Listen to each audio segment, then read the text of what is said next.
Hello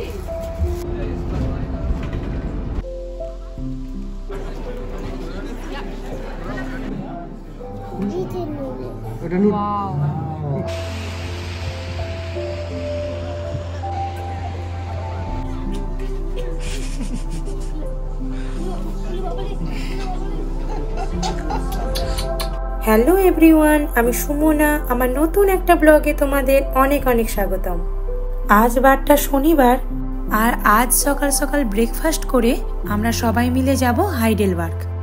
আর এই Heidelberg হলো Germany এক ছোট সিটি, আর এটা ফ্র্যাঙ্কফুর্টের খুব কাছে। সকাল সকাল এই ঠান্ডায় এই গরম গরম গ্রিলড এগ স্যান্ডউইচটা ছিল কিন্তু অসাধারণ। আর এই রেসিপিটা আপনাদের সাথে শেয়ার করতে পারলে আমার খুব ভালো লাগতো। আসলে ওই সময় আমি রেডি হচ্ছিলাম, তাই আর ভিডিও করা হয়নি। দেখি কোনো একদিন এই রেসিপিটা অবশ্যই আপনাদের সাথে শেয়ার করব।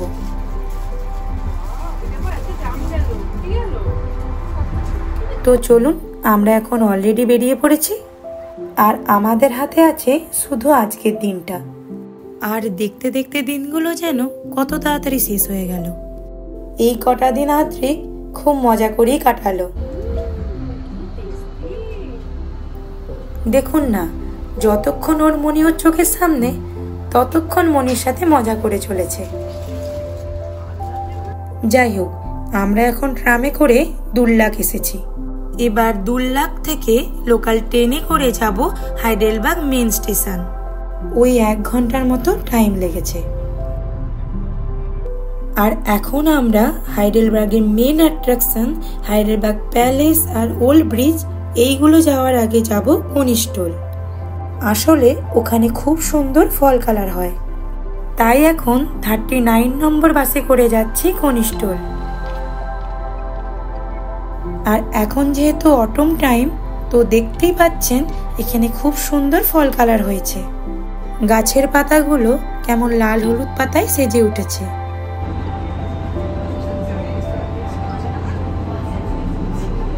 আর হাইডেলবার্গ মেন স্টেশন থেকে কনিস্টোল যাওয়ার বাস জার্নিটাও কিন্তু অসাধারণ। কি দারুণ দেখতে লাগছে বলুন।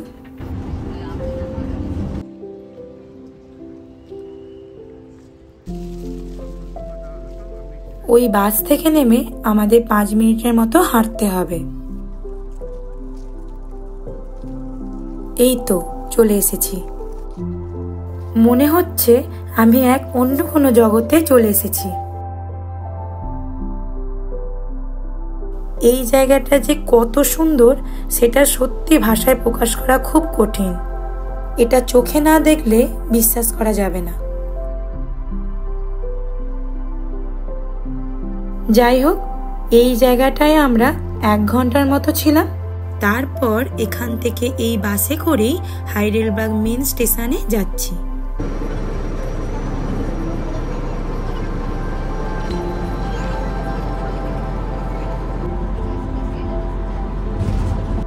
এবার হাইডেলবার্গ মেন স্টেশন থেকে ট্রামে করে বিসমার্ক প্লাজে নেমেছি।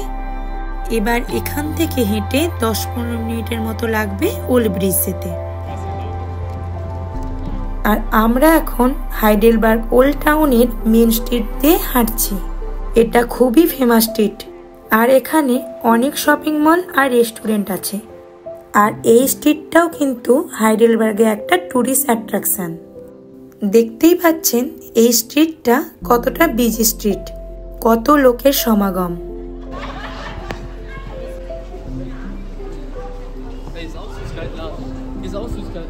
আর এখন প্রায় দুপুর 3টের মতো বাজে, আর সকাল থেকে আমাদের তেমন কিছু খাওয়াও হয়নি।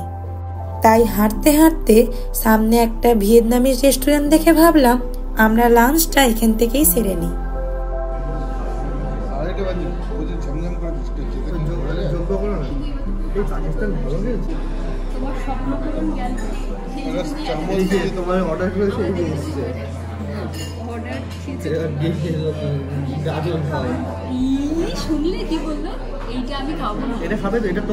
আর এখানে একজন তো কি খাবে সেটা ডিসাইড করতে খুব বিজি।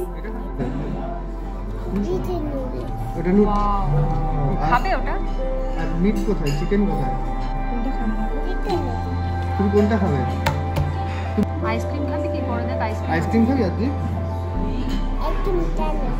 আইসক্রিম ঠান্ডা। কি করবে? কোল্ড করবে।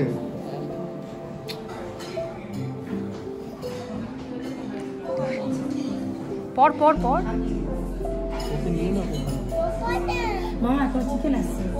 আজকে ইংল্যান্ড তো জিততে পারবে না, ছেড়ে দাও। আর এই দিকে আমাদের খাবারও চলে এসেছে। অচিন্ত নিয়েছে রাইস উইথ ইয়েলো থাই কারি, আর আমি নিয়েছি উদন উইথ শ্রিম। আর এই উদন হচ্ছে জাপানিজ নুডলস, আর ওরা নিয়েছিল রাইসের সাথে ডাকের কিছু একটা। এটা এই মোমেন্টে আমার ঠিক মনে পড়ছে না ওরা ডাকের কি মেনু নিয়েছিল।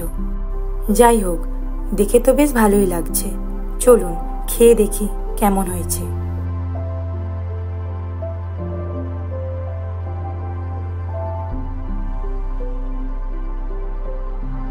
আমার নুডলসটা তো দারুণ ছিল, আর ওরাও বলছে ওদের খাবারগুলোও খুব টেস্টি ছিল।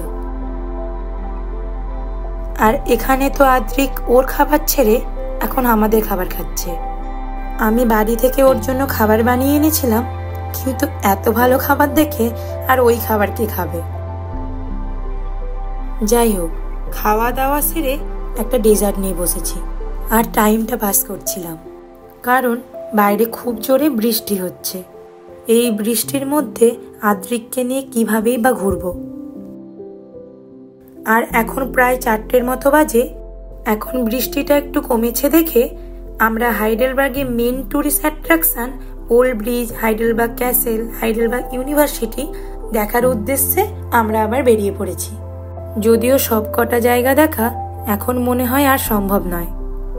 যাই হোক, কথা বলতে বলতে চলে এসেছি সেই হাইডেলবার্গ ব্রিজের কাছে।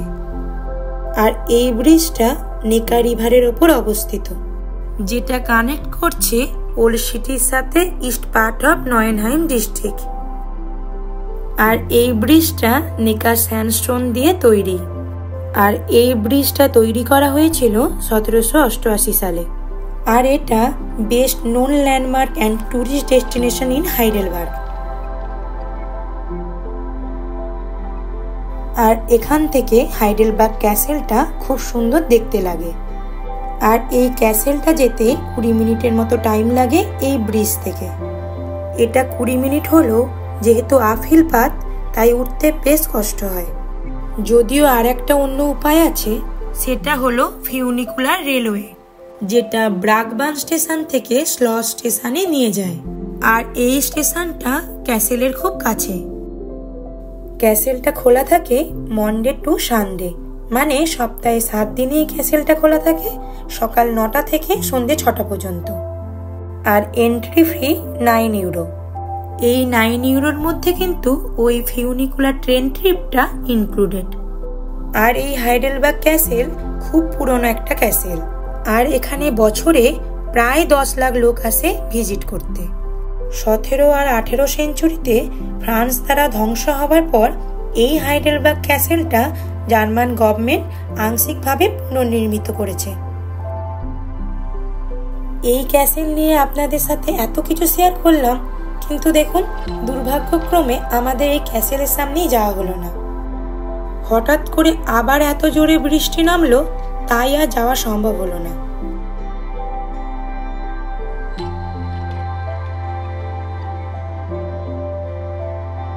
আর হাইডেলবার্গ এসে যেই কথাটা না বললেই নয়, সেটা হলো হাইডেলবার্গ ইউনিভার্সিটি। একমাত্র যেটা দেখার জন্য অচিন্তর এই হাইডেলবার্গ আসা, সেটাও এই বৃষ্টির জন্য এবার আর হলো না।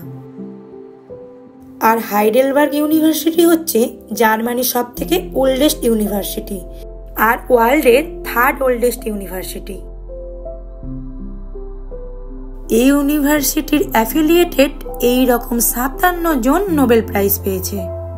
যাই হোক, হাইডেলবার্গ এসে হয়তো অনেক কিছুই দেখা হলো না, কিন্তু এই সারাদিন সবাই মিলে ঘোরার মজাটাই আলাদা, তাই না?